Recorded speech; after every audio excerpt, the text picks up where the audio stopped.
Intuition, how do you know when you speak to yourself or that inner voice is speaking to you, however you want to frame it, that that's actually your intuition speaking?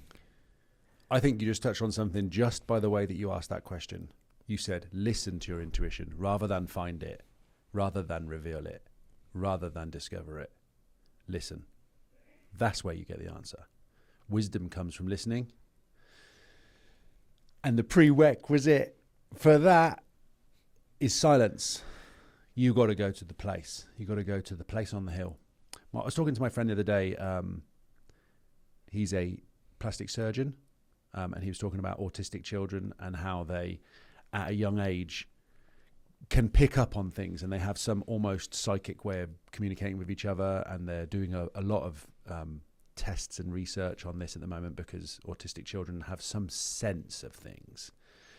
Sometimes they can pick up on a full language and be able to speak that language, and then when they're asked, where did you learn how to speak Portuguese? They're like, oh, my friend told me on the hill.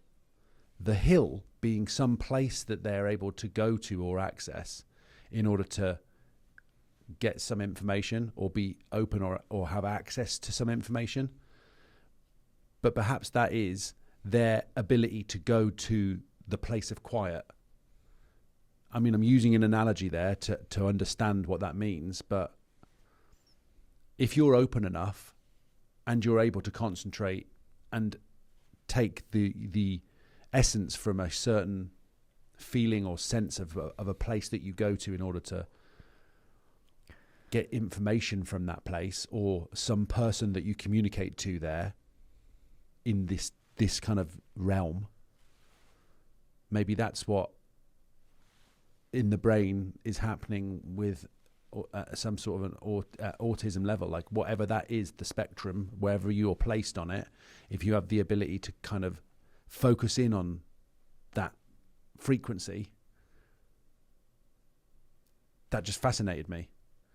So maybe it is in the listening that you find out what your intuition is saying. And the more you're able to be quiet and still and open to that, the more information you will get. The more that you think that you know the answer already, the more blocked off you'll be from it. So the prerequisite is silence, because the absence of chatter is going to be allowing you to listen to your intuition, to your inner guidance. Intuition coming from inside, right? It's coming from inside. It's not necessarily created. It's you giving it its outlet to manifest itself via the absence of chatter and also to some extent via the absence of ego, right? Mm-hmm. Channeling it, I think, again, is another good way to describe that, because it doesn't come from within your level of experience. It comes through you in some way, I think. How do we know that that voice that is speaking inside of us, let's assume we are in silence, we want to listen to it. How can we make sure that that voice is our actual intuition? Because I know a lot of times in my life, there was a voice within me telling me, you deserve to go out and get drunk. That's fine. You deserve to just have a crazy day of eating unhealthy food. You deserve to take 3-4 days off. And for a long time, I thought that was my intuition. I thought that's... Did you, though? Did you honestly, in the moment, think that it was your intuition telling you that? Or were you accepting it as a voice that was confirming what you wanted to do? I think I didn't have a relationship with my intuition, so it was hard for me to distinguish that. But so if someone asked you at the time, is this your intuition telling you this? Would you have said, yes, my intuition's telling me that I should go and have a drink? Probably yes. And that's because... Really? Well, I think, here's the thing, man. A lot of times, the intuition, which is there to serve you, which is connected to the realm of infinity that extracts information outside of a rational mind, it's cluttered. So a lot of times we have voices on top of that can easily be confused with an inner guide telling you, oh, okay, you deserve it. And in my case, it was personalities that I had created that were disguised as intuition. They were wearing the mask of intuition. Your personalities? Yes, like personalities of, in some sense, victimhood, because they were there to nudge me towards short-term gratification and doing the things that now when I think back at it, and now I have that relationship with my intuition, which were absolutely not serving my higher self. That's because at that time, my operating system was numbing my pain as I go. So the voices that I was hearing within me were voices that were nudging me towards picking up band-aids along the way to masquerade certain wounds, which then later on I was able to, after decluttering and sitting in silence and actually listening to a voice that is deeper than that chatter that was trying to nudge me towards these behaviors that weren't good, then I was able to realize that it's based on, that voice can be based on spiritual growth, but it could also be minimizing you in terms of masquerading pain. So for me, realizing that one part of that was masquerading that pain, but the real intuition was guiding me through the fulfillment of my soul's desire, which was ultimately, again, related to pushing through those fears. But I was confusing them for a long time. So I had to somewhat establish a relationship with my intuition. I don't know if that makes sense, but I really had to connect to a voice that was deeper than that voice that I thought was actually helping me, which was a voice of comfort. It was like, oh yeah, you're okay, you deserve it, do this, da da da da. So I think to some extent, when we talk about like listening to your intuition, I think if I think about myself back in the day, I would have asked, I don't even know like really what my intuition is, man. Like I have voices within me, but how do I know that they're serving me? How can I make sure that they're not just controlling me and numbing my pain? I think the key is in the word as well, the way that you ask for intuition from it coming within. And it's hard sometimes because that voice is quiet or doesn't seem to be responding because of the difference between the inside and the outside world. And if you're very much in the outside world, going and doing things, eating, drinking, partying, and just engaged in that place more than you are the inner. If there's not a balance there, I should say. What's worked the most for me is really lifting that part of me up. Like I've gone out and done a lot of the outside stuff, and it's too short term for me for what I want to achieve in my life long term.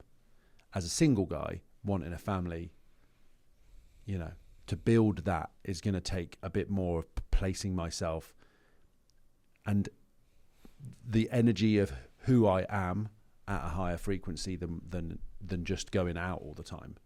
And I mean going out as in going out into the world, doing things. So I've got to turn round and do this inner work stuff. But that's harder to do because it's not as familiar and it requires more silence, and I'm somebody that enjoys the noise to some degree.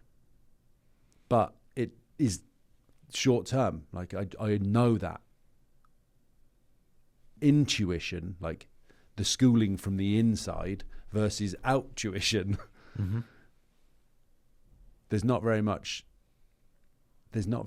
deep learning for me to do going out and just getting smashed. Funnily enough. Yeah.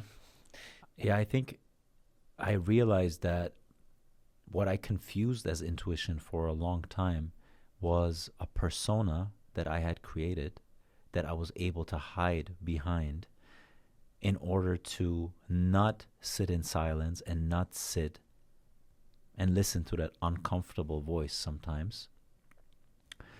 And that I gave that probably at a subconscious level, a mask of intuition. So I was like, oh, okay, there's that voice. So it's good. But it was actually just an energetic entity at that point, which wanted to continue living. And it continued living as long as I would give into that voice. Because every time you give into that voice and you go with doing the things that, you shouldn't be doing, that thing is going to be like, see, told you, this is good. Don't worry about the other stuff. This feels known. This other thing is scary. You have to listen, and you have to sit and listen in silence. Just keep doing this. So with every time that I was doing this, it moved me. It moved me more away from that real intuition, and that real intuition comes with a certain level of discomfort, both at the exploration level of your intuition and also at the operational level, where you then have to go and do the things, being courageous, that you're trying to avoid because they're uncomfortable. But first you need to listen to it. Otherwise, you're not even aware of that. You're going to operate from a different sphere. And so I think part of that, to get to that answer, how do you find that intuition is? I think part of it is it's earned. And it seems to be earned through self-exploration. And the prerequisite for self-exploration is silence. That's why I love the quote by Rumi. He said, silence is the language of God, and everything else, it's just bad translations. And in the religious text, you have to be still and know that I am God. And in Buddhist teachings, you literally have meditation as a prerequisite, which is silence. So we know from all these different areas that silence is the prerequisite for spiritual evolution. And in my case, it was also my prerequisite to really understand what my intuition is and to connect with it and not to confuse it with a different voice. Yeah, that's such a good distinction as well, to be able to tell the difference between the voices. The thing about wearing a mask definitely was something for me as well. I identified as a particular version of myself, the guy that DJs, goes out and does that thing.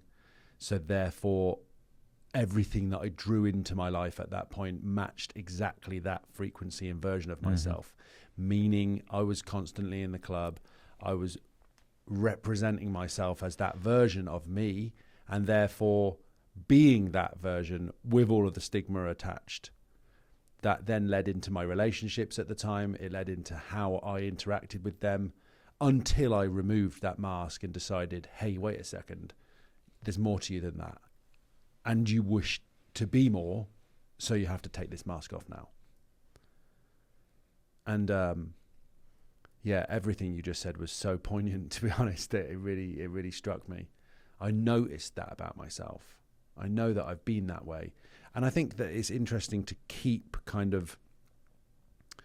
we talk again about trying to remain as open as possible to these things, because in the constant evolution of self, you have to not sort of stick with one particular familiarity for too long. The point is that you are aiming to challenge yourself in these areas to grow through awkwardness, almost, to be comfortable being uncomfortable.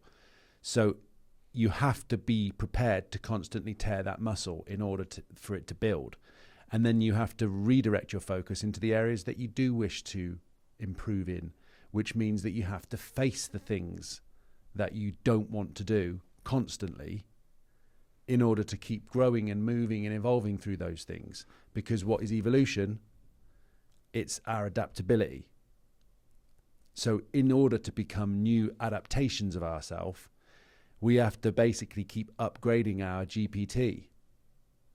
We have to upgrade that from 3 mini to 4 to 4.0 to DeepSeek to whatever the next iteration of that is. We're constantly upgrading our level of consciousness and our access to it. And in the midst of all the noise, having to draw constant new conclusions about who we are and what our position is in the world. Mm-hmm. And our listening to our intuition is the vessel that allows us to upgrade ultimately. There is no way for us to upgrade by tainting our intuition or not listening to it. No way. No way. You're turning in ignorance at that point. That intuition is the guiding light of evolution, which is survival of the fittest. So it means you have to go and do that hardness. You have to face it. You have to be courageous. All of the things that we talk about. And in a mental plane, that's very diverse and broad. Bro, that, like, everything you just said, it made me realize something. So now that I think back at the voice that I was listening to, I can now distinguish between one being a voice that was more speaking to me more at a rational level. It was trying to convince me through arguments why I should be doing the things that I shouldn't be doing. Oh, you deserve it. You had a hard day. Go have a drink. Oh, you're single now. You're going through a hard patch. It's okay to go get drunk and, just have fun and go crazy. It's okay for you to eat poorly because, whatever, because you were going through a stretch where you were dieting hard. Now when I think what actually intuition means for me is knowing what's right through the feeling state. It's not the rational voice. It's actually, it's your intuition when it feels right. Doing those things never felt right. Oh, you're I right. talked myself into it, and I would pay the price the day after. Mm-hmm. Now when I think of it, what real intuition is, it comes from a feeling of knowing. There is no rational chatter. It just feels. And if you think about that, that makes perfect sense because, again, a quote I really like by Neville Goddard. Feeling and thought are the marriage of those two, are the heavenly coins. Physical wealth is just its earthly expression. Because feeling is the currency of the universe and your intuition goes above your rational mind and your rational mind is subsumed by something grander, which is the infinite or the universe, it makes sense that it's the feeling state that allows you to communicate with an intelligence transcending you as an individual. And when you said everything you just said, I realized that the intuition for me is that deeply rooted feeling of, am I doing the right thing or am I not? And that feeling state is attached to what you know is right for you in an evolutionary sense, not what you want from a feeling state. So I'm making the distinction there between I want the sweetness of a chocolate biscuit versus what you know to be the right move for you because it aligns with truth and love for you as Puya. Okay, so I want to go out and I would like to do that, but I'm also going to negotiate with myself there. Tony Robbins says you just cannot negotiate with yourself. Set some boundaries, otherwise you will just be the rational chatter mind. You're just going to be an ape going out and just gathering. That animalistic side of us, that beast is always present and we can always dip into that. But is it really the evolution of self? Bro, I love this. Not. Dude, I love this. I think exactly what you're referring to is the distinction between want and need. And a want very often being part of your survival self, the temporary self, the flesh suit, the thing that experiences and then goes. So what does the temporary self want? It wants to survive. What is it trying to reject? Pain. So it's always constantly trying to move you away from pain. But what you want and what you need can and very often are misaligned. And you know that a lot by rationally thinking, oh, I want the car, I want that house, I want that girlfriend. And then you have it, and then you're like, that's not really what I needed, man. This is even worse. And I have to pay for maintenance of the car. This relationship that I thought is going to map out like this is mapping out entirely differently. This career that I thought I wanted because it brings me status brings me no fulfillment. Why? Because the want and the need can be misaligned. And I think the intuition part of it, the want is related to the ego self, which is related to the survival self, which is related to the temporary self. The intuition is more aligned with the need, because what the hell do you know what you need? What you need then is outside of your rational mind sometimes. So you can use intuition as a guide towards your need. And you get there through what feels is right or what feels is wrong. So ultimately, you will never be able to make a rational sense of your intuition. That's not what the intuition is there for. It's just there to reveal itself ultimately by navigating you on the path towards what you need rather than what you want. That's facts. And the distinction between that is what? How do you get to that? How can you communicate with that?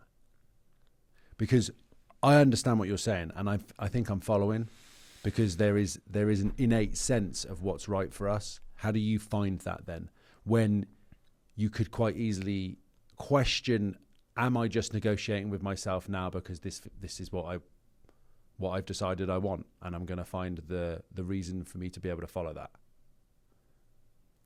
But there is some kind of innate sense, yeah, but I know that this is what I need. Yeah.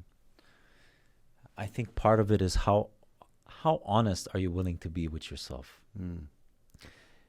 And how long are you willing to sit in that silence to sort that out?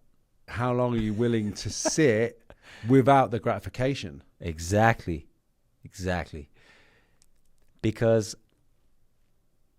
if you do so, you will find that intuition, that state of knowing, where you don't have to negotiate with yourself. You just know that that's the way to go. And oftentimes it's associated with pushing through a certain level of discomfort. That's another way to know. I kind of want to avoid it. Okay, I want to avoid it. So there's probably something here I should be listening to. Whereas the wants oftentimes are the entire opposite. They're trying to move you away from the discomfort, only for you to experience the discomfort a day later, even worse than before. So almost then you have to keep placing yourself in the place of not comfort as regularly as possible, which we've said before. So that just feels like you're having to choose a life which doesn't come with any real pleasure. I'm saying that as devil's advocate, because it's then like, oh, so I've got to keep just, because everything that I feel that I want is going to provide me some instant feeling of like, oh, that was nice. Yeah, I enjoyed that. Da, da, da, da, like, okay, but I have to keep putting myself in the other place. Where is the where's the in between of those that? Of that, and I think we need to define pleasure, because if you look at it as pleasure as an instant type of gratification, sure, going for those wants as quickly as possible is gonna bring you that pleasure. However, I would argue going for that type of pleasure is making yourself dependent on externalities to change your internal state from whatever it is to pleasure. And I would then make the argument that real pleasure is when you can derive that from within, independent of chasing anything externally. Well, then the question is, how do you get there? And I think there is no way for you to get there without building self-trust and self-worth. And then you can ask yourself, how do you build self-trust and self-worth? Well, there are certain things you could become if you were doing the right things. What are those right things? It's doing the things that your soul is asking you to do that you're not doing because there's a certain level of fear attached. How do you get to that? How do you know what it is that you know you should be doing? Your intuition. Your intuition is going to tell you. So you need the prerequisite, which is silence, to listen to your intuition, to clear out the clutter, to listen to that core intuitive voice from which you know through it feeling the right way.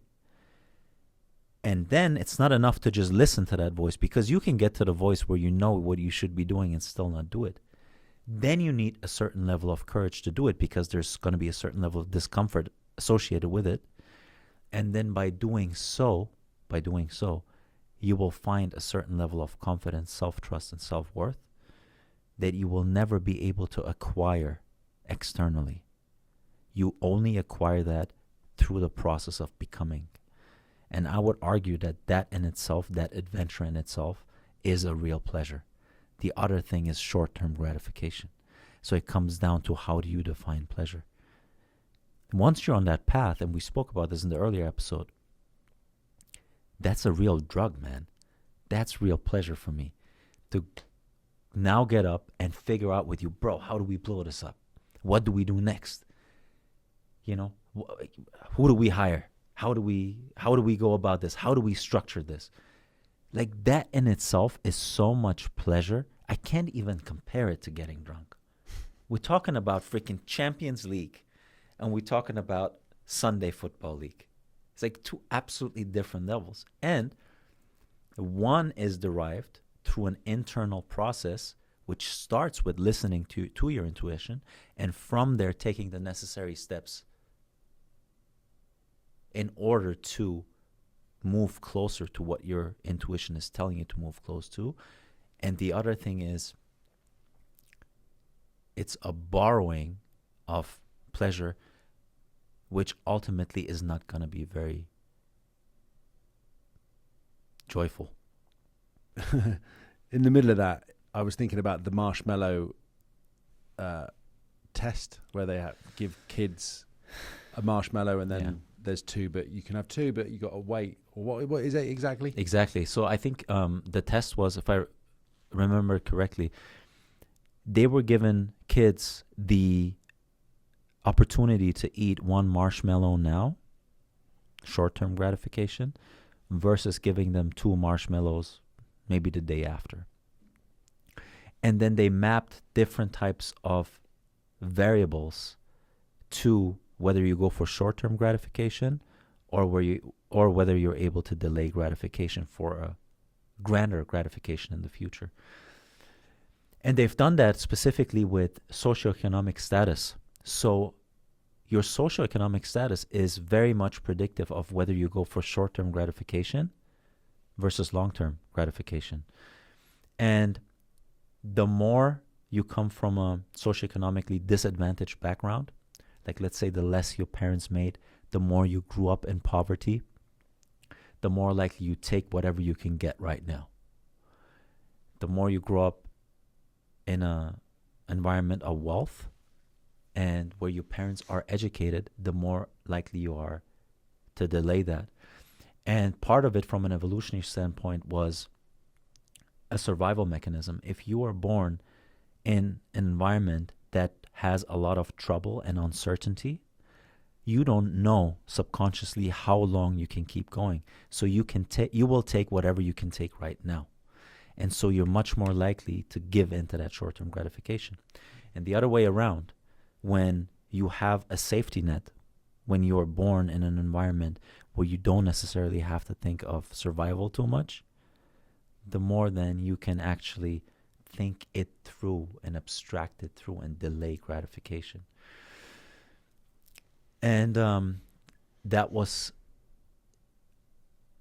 something that was important for me, because I do not come from wealth. I don't also necessarily come from poverty. We were always like kind of in the middle. So we were always like one move away from not having it so good, but also kind of being okay, like in the middle, you know?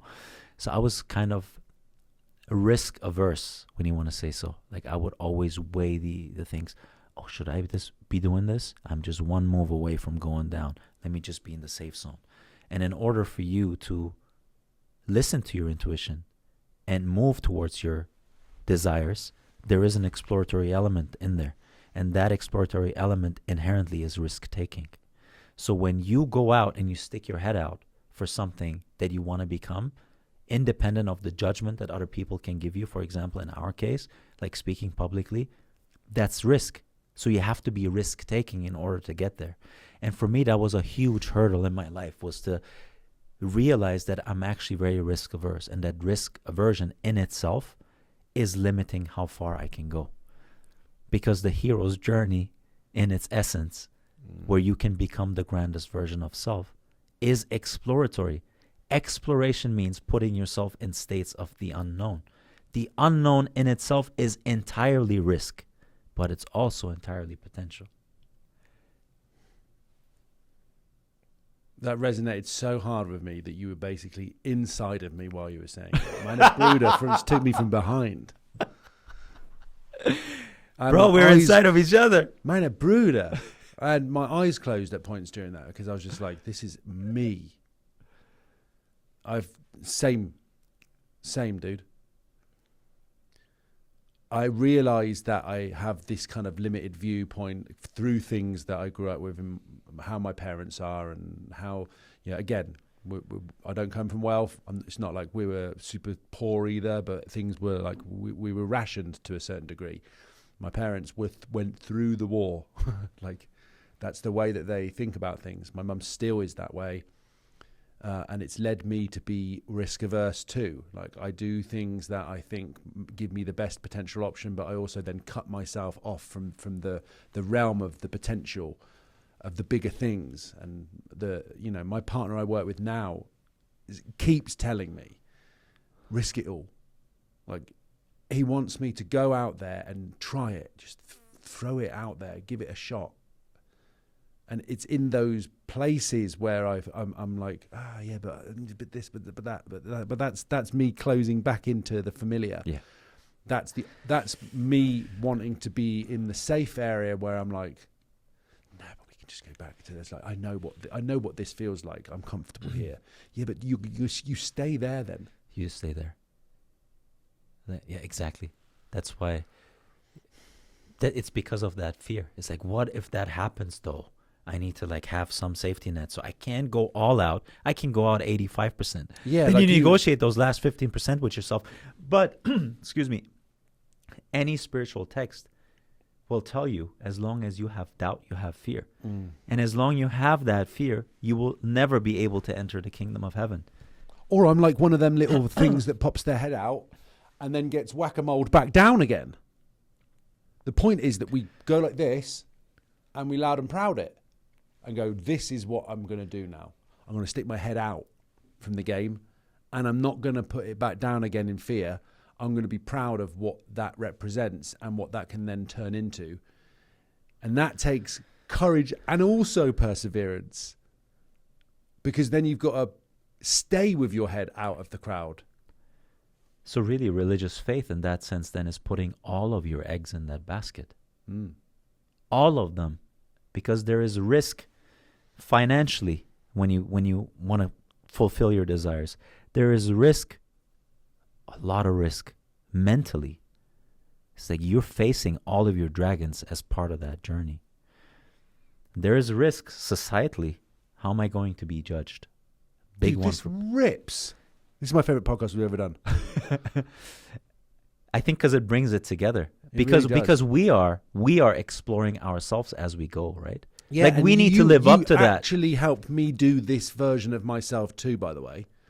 You are helping me be more you're helping me be more risk taking by challenging the way that I think about those things and having regular conversations and committing to doing this talk every week is making me open out to those potentialities.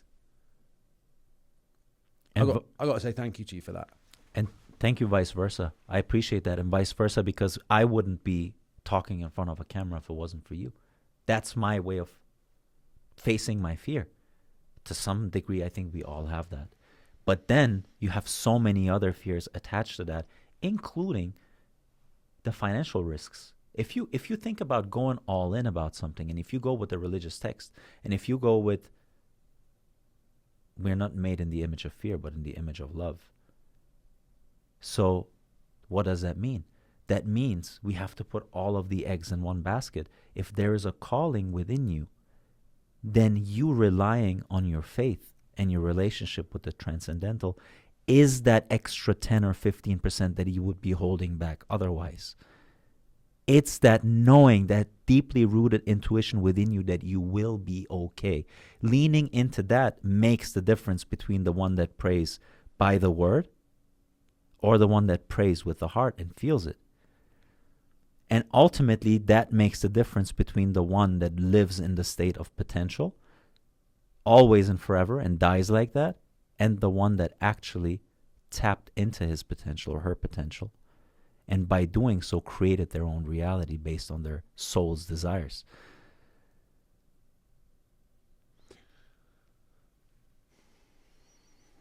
Mana Bruder. We have to face the dragon every day. Sometimes it'll be a little mini one. Sometimes it'll be a little baby dragon. It's okay. Off you go then.